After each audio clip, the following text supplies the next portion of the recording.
दोस्तों, खुद कुबेर करेंगे धन की वर्षा। जी हाँ, ऐसा हम क्यों कह रहे हैं? क्योंकि दिवाली 2020 में सर्वार्थ सिद्धि योग बन रहा है, जो कि 499 साल के बाद बन रहा है। इसीलिए अगर इस शुभ मुहूर्त में आपने पूजा किया लक्ष्मी जी का, तो आपको पूरे साल कोई कष्ट नहीं होगा। अगर आप धन कमाना चाहते हैं, धन संचित करना चाहते हैं कि आपके धन का आगमन साल तक रुके नहीं, तो ये शुभ मुहूर्त आपको जरूर ध्यान रखना है और इसी शुभ मुहूर्त में पूजन करना है। साथ ही साथ हम आपको बताएंगे कि कौन कौन सी सामग्री है जो माता रानी के यानी कि लक्ष्मी जी के पूजन में जरूर होना चाहिए, और कुछ खास बातें, कुछ खास नियम जिनका पालन कर लीजिएगा, आपको लक्ष्मी की कमी नहीं होगी। यानी कि लक्ष्मी जी आपके घर स्वयं पधारेंगी, कुबेर धन की वर्षा करेंगे। इसीलिए वीडियो को थोड़ा भी स्किप किए बगैर यानी कि छोड़े बगैर अंत तक जरूर देखिएगा। एक एक बात इसमें खास है आपके लिए,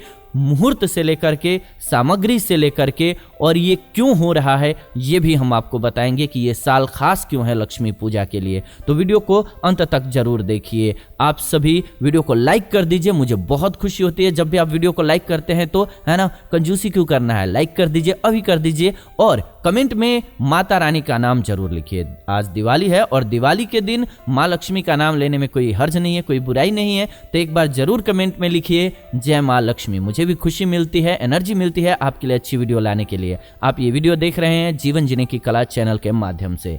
ऐसी ही नई वीडियो हम आपके लिए लेकर के आते रहते हैं जो आपके लिए फायदेमंद हो, तो चैनल को सब्सक्राइब कर लीजिए। अब बात करते हैं दिवाली पर। इस बार दिवाली पर बहुत ही उत्तम योग बन रहा है दोस्तों। 14 नवंबर शनिवार के दिन दीपावली मनाई जा रही है। स्थिर लग्न में लक्ष्मी कुबेर का पूजन किया जाता है, ये आप सभी जानते हैं, बहुत ही शुभ रहता है। पर ये स्थिर लग्न कब है वो भी हम आपको बताएंगे, लेकिन उससे भी खास लग्न है इस बार, वो भी हम आपको बताएंगे। दीपावली पर शनि स्वाति योग से सर्वार्थ सिद्धि योग बन रहा है। जी हाँ, सर्वार्थ सिद्धि योग का अर्थ यह है कि सर्व अर्थ यानी जो भी आप चाहते हैं, सर्वार्थ सिद्धि है, यानी कि आपकी जो भी कामना है, आंख बंद करके माता रानी से बोलिए, आपको वो सफलता मिलेगी। ये योग सुबह से लेकर के रात 8:48 तक रहने वाला है, यानी कि 8:48 तक रहेगा। दिवाली सर्वार्थ सिद्धि योग के साथ ही ग्रहों की स्थिति भी बहुत उत्तम है। आइए आपको ग्रहों की स्थिति बता देते हैं थोड़ा, इसके बाद आपको बताएंगे शुभ लग्न के बारे में, फिर आपको सामग्री के बारे में बताएंगे, फिर आपको कुछ खास नियम बताएंगे जिनका पालन कीजिएगा आपको लाभ होगा। शुक्र बुध की कन्या राशि में है। जी हाँ, शुक्र ग्रह जो है वो बुध की कन्या राशि में है। शनि देव स्वराशि यानी कि अपनी राशि में मकर में है, और राहु शुक्र की राशि वृष में, तो केतु मंगल की राशि वृश्चिक में है। इस दिन सूर्य तुला राशि में और चंद्रमा शुक्र की राशि तुला में पड़ा हुआ है। पराक्रम कारक ग्रह मंगल जो है वो गुरु की राशि मीन में है, बुध शुक्र की राशि तुला में है। इसी वजह से ग्रहों की इस प्रकार की स्थिति जो बन रही है वो 499 साल पहले बनी थी, यानी कि 1521 ईस्वी में बनी थी और इस साल बनी है। तो इसीलिए ये साल और कुछ दिया हो ना दिया हो, बहुत परेशान किया है। कोविड से लेकर के अलग अलग चीजें, अलग अलग स्थिति में लोग परेशान रहे, पर इस बार दिवाली पर खास संयोग बन रहा है कि अगला साल हम सब बेस्ट गुजार सकें। तो जरूर कीजिए माँ लक्ष्मी की पूजा खास मुहूर्त में। दिवाली का पूजन स्थिर लग्न में करना हमेशा ही अच्छा होता है। स्थिर लग्न में पूजन करने से माता लक्ष्मी आपके घर ठहरती हैं। अगर किसी के घर लक्ष्मी जी न ठहर रही हो तो उनको तो जरूर इस बार पूजा करना चाहिए और शुभ मुहूर्त का खासा ख्याल रखना चाहिए। तो आइए सबसे पहले शुभ मुहूर्त ही जान लेते हैं। वृषभ काल, जी हाँ, ये सबसे इंपॉर्टेंट है इस साल, और वो संध्या के 5:30 बजे से 7:30 बजे तक रहने वाला है। इसी बीच में आपको पूजन करना है, लेकिन पूजन की सामग्री का खास ध्यान रखना है। एक बात और बता दें, अगर तांत्रिक विद्या से रिलेट करते हैं या कुछ ऐसा आपका है जो आप अकस्मात चाहते हैं, तो आपको सिंह लग्न का इंतजार करना होगा, जो कि रात के 12 बजे से लेकर के 2:15 तक रहने वाला है मध्य में। इसी मध्य में आपको पूजन करना है। पूजन की सामग्री क्या क्या होगी ये जान लीजिए। रोली, जी हाँ, ध्यान रखिए, ये सामग्री अति आवश्यक है, ये होनी ही चाहिए किसी भी हाल में। बाकी इसके अलावा आपके एरिया में आपके पूजन में जो सामग्री होती है वो जरूर रखिए, लेकिन जो हम आपको कुछ सामग्रियां बता रहे हैं ये अति आवश्यक हैं, इनको जरूर रखिएगा। रोली, मौली, पान, सुपारी, अक्षत, धूप, घी का दीपक, दीपक ध्यान रखिएगा मिट्टी का होना चाहिए दीपक। इसके अलावा तेल का दीपक, खील, बताशे, श्री यंत्र जो कि आज ही लेकर के आइएगा, शुभ रहेगा आपके लिए, शंख, घंटी, चंदन, जलपात्र, कलश, लक्ष्मी, गणेश और सरस्वती जी का चित्र ध्यान रखिएगा, ये तीनों ही होने चाहिए और लक्ष्मी जी का पैर नहीं दिखना चाहिए। ये खास बात ध्यान रखिएगा जब भी चित्र लाइएगा तो, कि लक्ष्मी जी के पैर दिखने नहीं चाहिए और गणेश जी और माता सरस्वती भी होनी चाहिए, लक्ष्मी जी अकेली नहीं होनी चाहिए। गणेश जी प्रथम पूज्य देवता है और माँ सरस्वती ज्ञान की दायिनी है। जब तक ज्ञान नहीं होगा तो धन आ करके भी नहीं आपके पास टिकेगा और अर्जित भी कैसे करेंगे, तो इसलिए सरस्वती जी तो बहुत जरूरी है। तो माता लक्ष्मी का ध्यान रखिएगा, कमल पर आसन मारे हुए बैठी हो तो बहुत अच्छी बात है और उनका पैर नहीं दिखना चाहिए, ये ध्यान रखिएगा, पैर ढका हुआ होना चाहिए लक्ष्मी जी का। और लक्ष्मी जी चलती अवस्था में यानी कि खड़ी अवस्था में नहीं होनी चाहिए, बैठी हुई होनी चाहिए तो बहुत शुभ रहता है।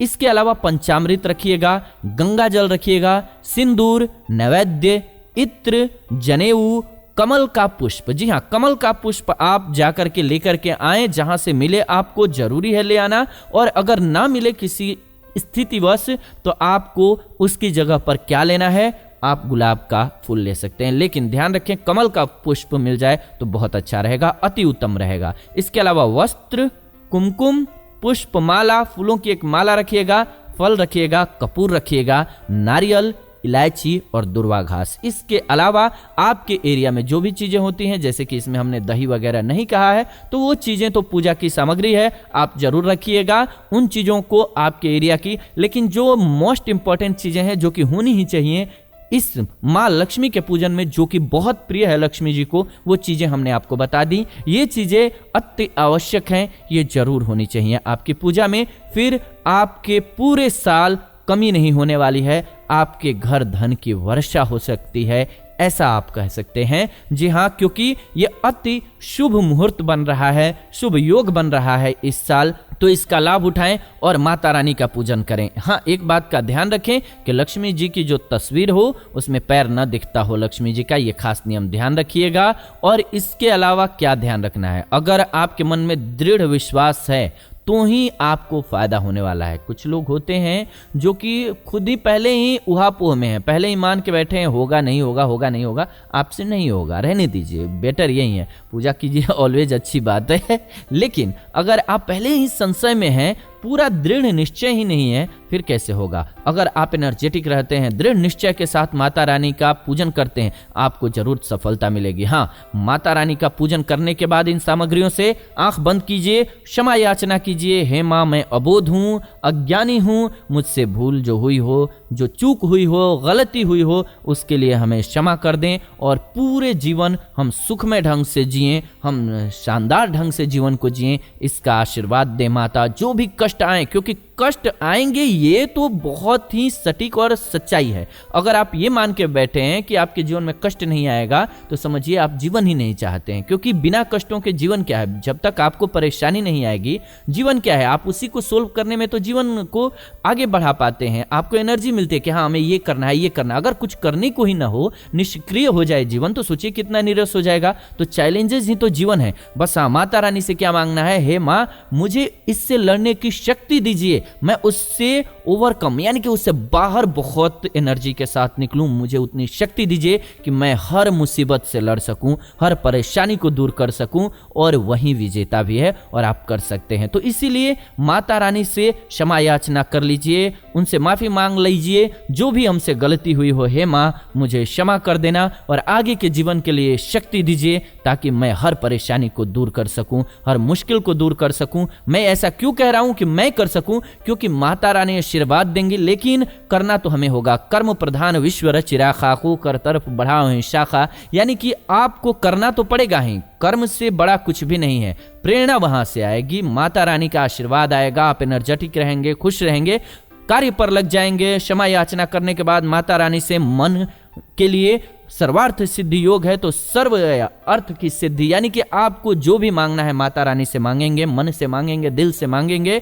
इसके बाद अपने उस कार्य पर लग जाएंगे, आपको सफलता जरूर मिलेगी, 100% मिलेगी, क्योंकि इस बार सर्वार्थ सिद्धि योग बन रहा है। तो इसीलिए माता रानी की आराधना कीजिए, सच्चे मन से पूजा कीजिए और माता रानी से आशीर्वाद लीजिए, आपको सफलता जरूर मिलेगी। आप सभी को दिवाली की हार्दिक शुभकामनाएं। हमें भी शुभकामना जरूर दीजिए कमेंट्स के माध्यम से, मुझे बहुत खुशी होती है। और कैसी वीडियो लगी जरूर बताइएगा कमेंट्स के माध्यम से। आपके लिए और अच्छी वीडियो इस चैनल के माध्यम से हम हर रोज लेकर के आते रहते हैं। तो चैनल को सब्सक्राइब कर लीजिए, बेल नोटिफिकेशन को ऑन कर लीजिए ताकि नई वीडियो आपको सबसे पहले मिले। फिलहाल आज की इस वीडियो को इतना ही रखते हैं, विदा लेते हैं। इस वीडियो से जुड़ेंगे नई वीडियो में नई जानकारी के साथ। तब तक आप सभी खुश रहें, आनंदित रहें और प्रेम से हमारे साथ एक बार जरूर बोलें, लक्ष्मी माता की जय।